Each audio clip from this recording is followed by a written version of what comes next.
ঠান্ডা মাথায় আজকে রাতের বেলা চিন্তা করা আল্লাহ পাক তোমাকে কি জন্য দুনিয়ায় পাঠিয়েছেন। একটু চিন্তা করবা, 1 মিনিট একটু চিন্তা করবা যে তুমি পৃথিবীতে নাই, তুমি পৃথিবীতে নাই, তুমি মারা গেছো। চিন্তা করবা তুমি মারা গেছো। এরপর চিন্তা করবা তুমি যে মারা গেছো পৃথিবীর কারো কোনো সমস্যা হচ্ছে কিনা। তুমি যে মারা গেছো পৃথিবী কি থেমে আছে? তোমার পরিবার থেমে থাকবে? তোমার শিক্ষা, তোমার বন্ধু বান্ধব, তোমার আত্মীয় স্বজন কেউ থেমে থাকবে? কেউ থেমে থাকবে না। তুমি পৃথিবীতে থাকো বা না থাকো কারো কিছু আসে যাবে না। আল্লাহ পাক তোমাকে যে পৃথিবীতে রেখেছেন একটা সুযোগ খালি দিয়েছেন, যাতে তুমি আল্লাহর দ্বীনের জন্য কিছু করতে পারো। এটাই আল্লাহ তোমার কাছে চান, আর কিচ্ছু চান না। আর কিচ্ছু আল্লাহ তোমার কাছে চান না। আল্লাহ চান তুমি একজন ভালো মানুষ হও, ভালো মুসলিম হও এবং দ্বীনের জন্য কিছু খেদমত করে পৃথিবী থেকে বিদায় নাও। এই দিন তুমি ছাড়াও বিজয়ী হবে ইনশাআল্লাহ। তুমি থাকো বা না থাকো এই দিন কিন্তু বিজয়ী হবেই। হয় তোমাকে নিয়ে হবে অথবা তোমাকে ছাড়াই হবে। জীবনের উদ্দেশ্য ফিক্স করো। জীবনের উদ্দেশ্য একটাই, জান্নাত। জান্নাত পাওয়ার জন্য যা করা দরকার তাই করতে হবে।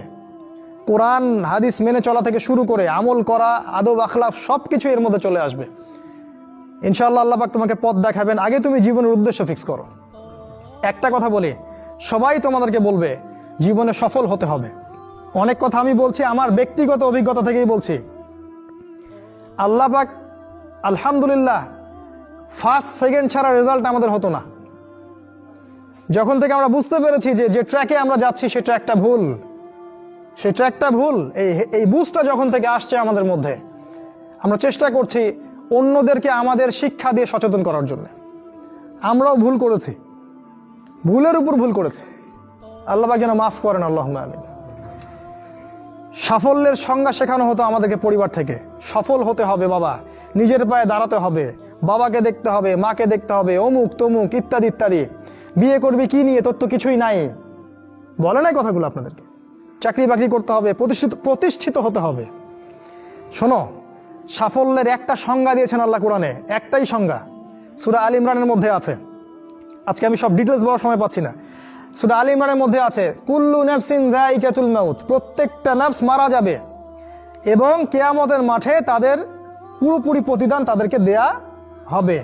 এখানে আল্লাহ সাফল্যের সংজ্ঞা দিয়েছেন, ফামান যুহজিহা আনিন নার ওয়া উদখিলাল জান্নাহ ফাকাদ ফাজ। ওই দিন কিয়ামতের মাঠে যাকে জাহান্নাম থেকে বাঁচানো হবে আর জান্নাতে প্রবেশ করানো হবে, ফাকাদ ফাজা, এই ব্যক্তি হচ্ছে সফল। সাফল্যের সংজ্ঞা কোথায় পাইলেন? যদি আমরা জাহান্নাম থেকে বাঁচতে পারি প্রত্যেক ব্যক্তি এবং জান্নাতে যেতে পারি, সেই সফল। এছাড়া কেউই সফল না, এই পৃথিবীর কেউই সফল না, কেউ না। সে যত বড় রাষ্ট্রনেতা হোক, পণ্ডিত হোক, বিজ্ঞ হোক, পণ্ডিত কে হয় হোক, যার দাপটে সারা বিশ্ব কাঁপে, এও সফল না যদি না সে জান্নাতে যেতে পারে। কিন্তু একজন এই ভ্যান চালক, এক রিক্সা চালক, এক আমার ওই গরিব চাচা, ওই কৃষক, সে যদি হিসাব দিয়ে জান্নাতে যেতে পারে, সে সফল।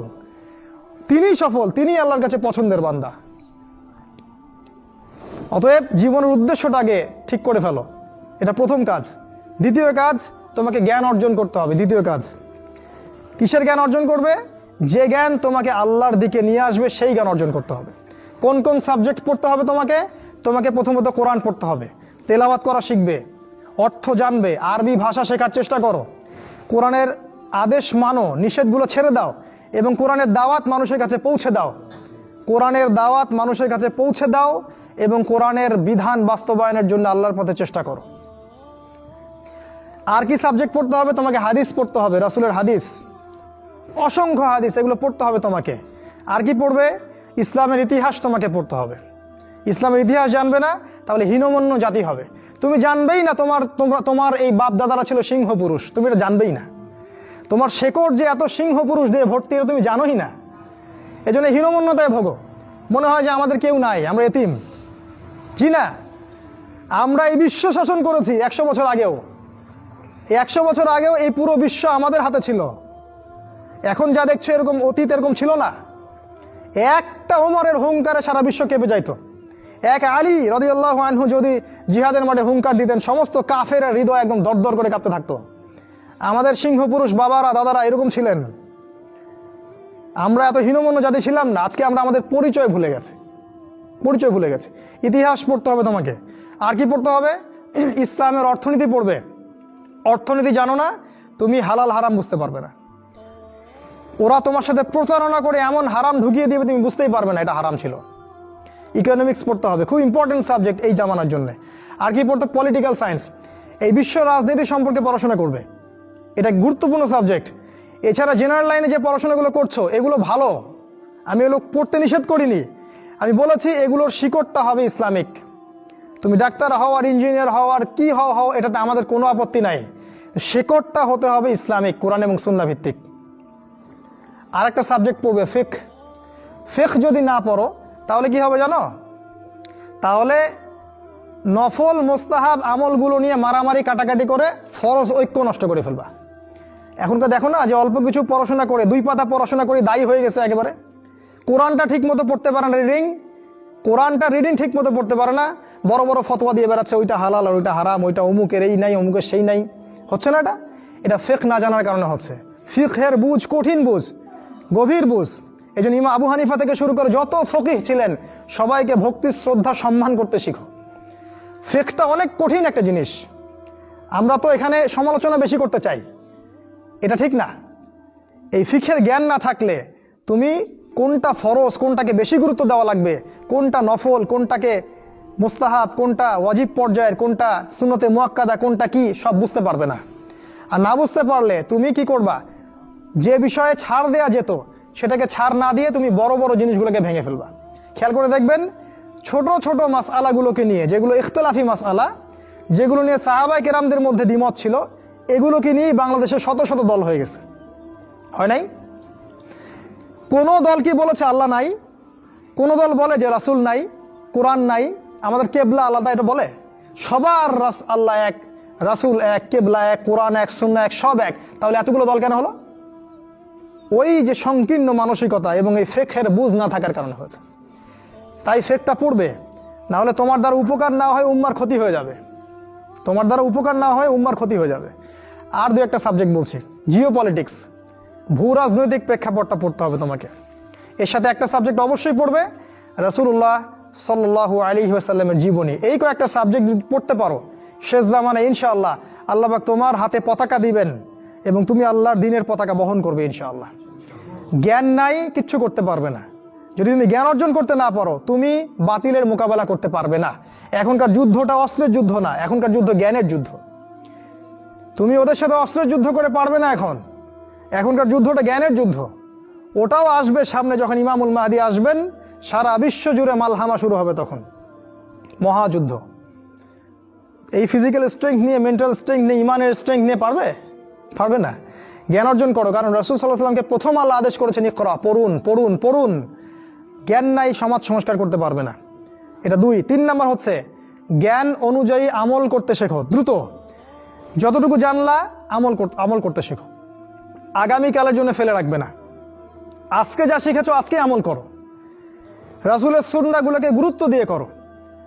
যেখানে ইসলাম প্রশস্ততা দিয়েছে সেখানে প্রশস্ততা প্রদর্শন করো, যেখানে প্রশস্ততা নাই সেখানে ওটাই মেনে চলো।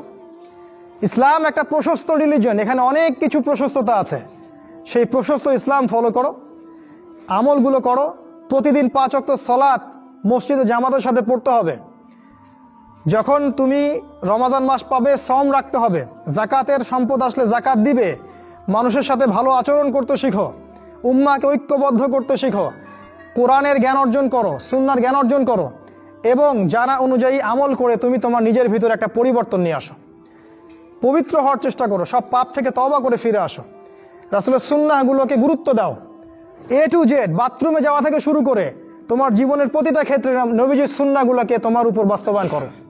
নিজের উপর সুন্নাহ নাই, তুমি সমাজে সুন্নাহ বাস্তবায়ন করতে পারবে না। 3 নাম্বার। 4 নাম্বার, আদর্শ পরিবার গড়ে তোলো। আদর্শ পরিবার গড়ে তোলার জন্য তোমাকে তাড়াতাড়ি বিয়ে করতে হবে। তোমার সামর্থ্য আছে, শারীরিক মানসিক সামর্থ্য আছে, রুজির একটা ব্যবস্থা আছে, বিয়ে করে ফেলো, দেরি করবে না। বিয়ে করে ফেলো, দেরি করবে না।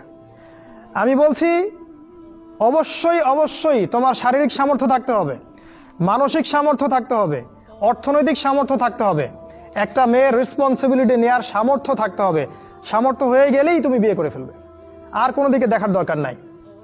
এমনকি তোমার যদি একাধিক বিয়ে করার সামর্থ্য থাকে সেটাও তোমাকে করতে হবে। যার একাধিক বিয়ে করার সামর্থ্য আছে সে যদি না করে সেটাই তার জন্য গুনার কাজ। জি, এই কথাগুলো বলার সাহস পায় না অনেকে, এই কথাগুলো বলার সাহস হয় না, আলেমদেরই হয় না। দুইটা বিয়ে করলে মানুষ আবার কি মনে করবে, আমার মনে হয় চরিত্রের সমস্যা ইত্যাদি ইত্যাদি। আরে বোকা, তাহলে কোরআনের মধ্যে 4টা বিয়ের কথা আসলো কেন? আল্লাহ পাক কি এমনি এমনি আয়াত নাজিল করলেন নাকি?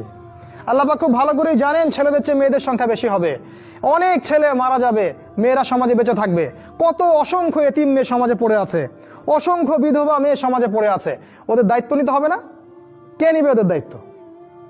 যদি ছেলেরা দায়িত্ব না নেয় কে দায়িত্ব নিবে? ওই মেয়েগুলা কি সমাজের প্রজাপতি হয়ে থাকবে? ওরা কি পতিতালয়ের সম্পত্তি হবে? ওদের অধিকার নাই? এখানে অধিকার দিলে আমরা চরিত্র খারাপ হয়ে যায়। আর এদের সাথে তোমরা সারা দেশে এবং বিশ্বে জেনা করে বেড়াচ্ছ, এগুলাতে চরিত্র খারাপ হয় না। একটা ছেলে বিয়ে করার পরেও 10টা মেয়ের সাথে পরকীয়া করে, এটাতে চরিত্র খারাপ হয় না। কিন্তু যদি আরেকটা বিয়ে করে তখন সমাজের মানুষ তাকে বাঁকা চোখে দেখা শুরু করে। এটা জাহিলিয়াত, এটা পুরো সম্পূর্ণ মক্কার জাহিলিয়াত চলছে। দ্রুত বিয়ে করো, বিয়ে করে আদর্শ পরিবার গঠন করবে। পরিবারটা এত শক্তিশালী হবে যে পরিবারের ভিতর যেন কোনো রকম শিরক, কোনো বেদাত, কোনো কুফর, কোনো হারাম ঢুকতে না পারে। পারবে না ইনশাআল্লাহ? ইনশাআল্লাহ। 5 নাম্বার, তোমার সন্তানদেরকে মানুষ করে যাও। কালকে তুমি থাকবে না, তোমার সন্তানরা বেঁচে থাকবে। এক একটা সন্তান, এই যে বাচ্চাগুলোকে এমনভাবে বড় করতে হবে যাতে এরা আগামী দিনের ওমর হয়, আগামী দিনের হামজা হয়, আগামী দিনের খালিদ বিন ওয়ালিদ রাদিয়াল্লাহু আনহু হতে পারে ইনশাআল্লাহ। নিজে কি করেছি, সারা জীবন বৃথা চলে গেল। নিজের সাথে যা হয়েছে হয়েছে, বাচ্চাদের সাথে আর রিস্ক নিবেন না। বাচ্চাদেরকে ধ্বংস করবেন না আল্লাহর ওয়াস্তে। ওদেরকে আল্লাহর পথে দিয়ে দিন, দিন শেখান, কোরআন শেখান, হাদিস শেখান, ডিনামাইট করে গড়ে তোলেন। 7 নাম্বার, হালাল রিজিক অন্বেষণ করো তোমরা। রিজিকটা যত ছোট পেশা হোক না কেন, যদি হালাল হয় অবশ্যই সেটাই উত্তম। আর যত বড় পেশা হোক না কেন, যদি হারাম হয় সেটা তোমার জন্য জাহান্নামে যাওয়ার কারণ হবে। অনেক বড় পদ আছে কিন্তু সেখানে ঘুষ আছে, সুদ আছে, প্রতারণা আছে, সেখানে যাবে না। আল্লাহর ওয়াস্তে সেখান থেকে দূরে থাকো। আর তুমি যদি কৃষক হয়ে থাকো, তোমার রুজির মধ্যে হালাল থাকে, তুমি কৃষি কাজ করেই সংসার চালাও, কোনো সমস্যা নেই ভাই, কোনো সমস্যা নাই। লজ্জার কিছু নাই, অপমানের কিছু নাই। তুমি আল্লাহর কাছে প্রিয় বান্দা। আল্লাহ পাক বলেছেন, ইন্নাল্লাহা তাইয়্যিব লা ইকবালু ইল্লা তাইয়্যিব। আল্লাহ পাক পবিত্র, পবিত্র রিজিক ছাড়া তিনি গ্রহণ করেন না। সারা জীবনের ইবাদত কবুল হবে না যদি আপনার রিজিকের মধ্যে হারাম থাকে। কিচ্ছু করার নাই, নবীর কথা পাল্টাতে পারবেন না। সারা জীবন সুদ ঘুষ খেয়ে বছর বছর হজ উমরা করবেন আর হাজি সাহেব লকব লাগাবেন, ওইসব করে লাভ নাই আল্লাহর কাছে, কোনো লাভ নাই। ওইরকম হজ আবু জেহেলও করতো, আবু জেহেল হজ করতো এরকম। ওইসব হজ উমরা আল্লাহ পাকের কাছে দেখায় লাভ নাই। রিজিক হতে হবে পিওর, পরিশুদ্ধ, যেটা খুব ডিফিকাল্ট। এই জন্য আপনাকে নাসিহা করছি, কৃষিভিত্তিক অর্থনীতির দিকে চলে আসেন। কৃষিভিত্তিক অর্থনীতি, এটা আপনার জন্য ভালো হবে ইনশাআল্লাহ। আর ব্যবসা ভিত্তিক, কটা বললাম? 7, 8, আর 2-3টা বলে শেষ করছি। 8 নাম্বার হচ্ছে শারীরিকভাবে শক্তিশালী থাকতে হবে।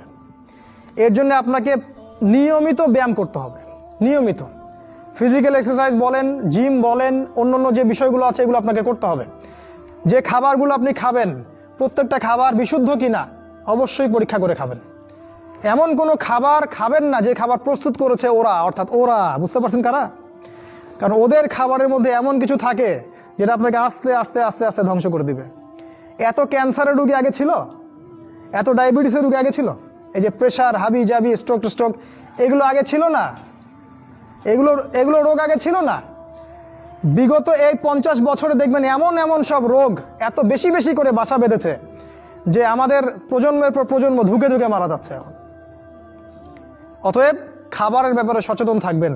এমন খাবার গ্রহণ করবেন না যে খাবারটা বিশুদ্ধ না, যে খাবারটা ম্যানুফ্যাকচার, সেটা গ্রহণ করবেন না। মানে মানুষ ওই কলকারখানায় তৈরি করেছে এমন খাবার খাবার খাবেন না। নিজে খাবার উৎপাদন করে খান, নিজে চাষ করে খান, খাঁটি জিনিস খুঁজে খুঁজে খাবেন। আল্লাহর ওয়াস্তে এটা নসিহা করছে এই কারণে, আপনি প্রচন্ড অসুস্থ হয়ে যাবেন যদি আপনি ওদের খাবার খান। আজকে বুঝতে পারবেন না, যখন হবেন তখন আমার কথা বুঝতে পারবেন। এটা কত বলো? 8, 9 নাম্বার মুসলিম উম্মাহ, আর 2টা বলে শেষ করি। 9 নাম্বার হচ্ছে মুসলিম উম্মার মাঝে এই যে বিভক্তি চলছে, আপনি বিভক্তিটাকে দূর করে একটা জায়গায় নিয়ে আসার চেষ্টা করেন। কিভাবে করবেন? নতুন একটা দল খুলতে হবে না। আপনি যদি একটা প্রতিষ্ঠান করে থাকেন, একটা ফাউন্ডেশন করে থাকেন, একটা সংগঠন করে থাকেন, যেটাই করে থাকেন, আপনি যদি এতটুকু নসিহা গ্রহণ করেন যে হ্যাঁ, এই শততা বিভক্ত এই উম্মার প্রত্যেকেই আমার ভাই, সে যে মাযহাবই হোক আর যে তরিকাই হোক, সে আমার ভাই, সেও মুসলিম আমিও মুসলিম, তার সাথে আমার কিছু বিষয়ে হয়তো দ্বিমত আছে, কিন্তু এই না, তার মানে এই না যে সে কাফের আর আমি মুশরিক, সে কাফের আর আমি মুসলিম, এমন নয়। প্রত্যেকেই আমার ভাই। প্রত্যেকটা দলের মধ্যে যদি ভালো ভালো কিছু পান, সেই ভালোটুকু আপনি গ্রহণ করেন। আপনি দেখবেন প্রতিটা দলের মধ্যেই ভালো না কিছু আছে, আছে না? নাকি নাই, সবই খারাপ? প্রত্যেকটা ইসলামপন্থী দলের মধ্যেই ভালো কিছু না কিছু অবশ্যই আছে। সেই ভালোটাকে আপনি নিয়ে নেন, ব্যাস হয়ে গেল। আর প্রতিটা ইসলামপন্থী দলের মধ্যে দেখবেন কিছু না কিছু বিতর্কিত বিষয় আছেই। নাকি সব 100% পারফেক্ট? আছেই। ওগুলোকে আপনি ছেড়ে দেন, দিয়ে আপনি সবাইকে নিয়ে বসার চেষ্টা করেন। যেটাই করবেন সবাইকে নিয়ে করার চেষ্টা করেন। হ্যাঁ, এখানে মতবিরোধপূর্ণ যে মাসআলাগুলো আছে, এখানে আপনি উদারতা প্রদর্শন করুন। ফিকহের ব্যাপারে উদারতা প্রদর্শন করুন, আকীদার ব্যাপারে আপনি স্ট্রং থাকেন, ব্যাস। এভাবে আপনি উম্মার মধ্যে একটা ঐক্য আনতে পারবেন ইনশাআল্লাহ। আর এই উম্মার ঐক্য যদি না থাকে, তাহলে আগামী দিনগুলোতে এই উম্মাকে বাঁচাতে পারবে না কেউ না। এই উম্মার ঐক্য যদি ধ্বংস হয়ে যায়, যেটা হয়ে গেছে প্রায়, এই অবস্থা যদি চলতে থাকে আগামী 10 বছর, এই উম্মার ধ্বংস কেউ ঠেকাতে পারবে না, ইল্লা মাশা আল্লাহ। খুবই কনসিয়াস থাকেন, এটা ফরজ জিনিস। ওয়াতাসিমু বিহাবলিল্লাহি জামিআ, আল্লাহ পাক বলেছেন আল্লাহর রজ্জু একসাথে শক্ত করে ধরো, এটা আল্লাহর আদেশ। আর যেটা আল্লাহর আদেশ সেটা ফরজ। আপনার জোরে আমিন বলা ফরজ নয়, পায়ে পা লাগানো ফরজ নয়, রফুল ইয়াদাইন করা ফরজ নয়, আপনারা যে আরো জিকিরের তরিকাগুলো বের করেছেন এগুলো ফরজ নয়। এগুলো গুরুত্বপূর্ণ হতে পারে, সুন্নাহ, ফরজ নয়। ওয়াতাসিমু এটা ফরজ। আল্লাহর রজ্জু সব শক্ত করে একসাথে ধরে থাকো, এটা ফরজ। আপনি ফরজটাকে ছেড়ে দিয়ে সুন্নাহ ধরতে পারেন না। যদি ধরেন তাহলে আপনি আপনার নির্বোধ, আপনি বোঝেন না যে কোনটাকে বেশি গুরুত্ব দিতে হবে। অতএব উম্মার ঐক্যের জন্য কাজ করুন। যারা ঐক্যের জন্য কাজ করছে ওদেরকে সহযোগিতা করুন। আপনার সময় থাকলে সময় দেন, মেধা থাকলে মেধা দেন, অর্থ থাকলে অর্থ দেন, অথবা দোয়া করে সহযোগিতা করুন। যেভাবে পারেন আপনি তাদেরকে সহযোগিতা করুন। লাস্ট আরেকটা হচ্ছে, আপনাকে আল্লাহ পাক যে সময়টুকু দিয়েছেন এই যৌবনের, এই দুনিয়ার জীবনের, আল্লাহর দ্বীনের দাওয়াত আপনি প্রচার করেন। আপনার মধ্যে যতটুকু এলেম কালাম আছে, বাল্লিগু আন্নি ওয়ালাউ আয়াহ, একটা আয়াতও যদি জানো আমার পক্ষ থেকে, প্রচার করে দাও। প্রতিটা দিন আপনি আল্লাহর পথে দাওয়াতের জন্য নেমে পড়েন। ফুল টাইম দায়ী হতে বলছি না আমি, পার্ট টাইম দায়ী হয়ে যান। প্রতিটা দিন কিছু না কিছু সময় আল্লাহর দ্বীনের জন্য ব্যয় করেন। মসজিদে বসেন, তালিম করেন, লোকজনকে নামাজের দিকে ডাকেন, আল্লাহর পথে সময় দেন। আপনি যারা দ্বীনের পথে কাজ করছে ওদেরকে হেল্প করেন, নিজে দাওয়াতি কাজ করেন, আপনার সেক্টরে দাওয়াতি কাজ করেন। নিজের মধ্যে, নিজের বন্ধু মহলে, পরিবারে, আপনার আত্মীয় স্বজনের মধ্যে দাওয়াত দিতেই থাকেন। শোনে শুনুক, না শুনুক নাই, কথা বোঝেন নাই, শুনুক বা না শুনুক, আপনি দাওয়াতি কাজ করতেই থাকেন। ইনশাআল্লাহ এই 10টা কাজ যদি আপনারা যুবকরা করতে পারেন, আমি আশাবাদী ইনশাআল্লাহ আগামী দিনগুলোতে আপনিই হবেন ইমামুল মাহদীর সৈনিক ইনশাআল্লাহ।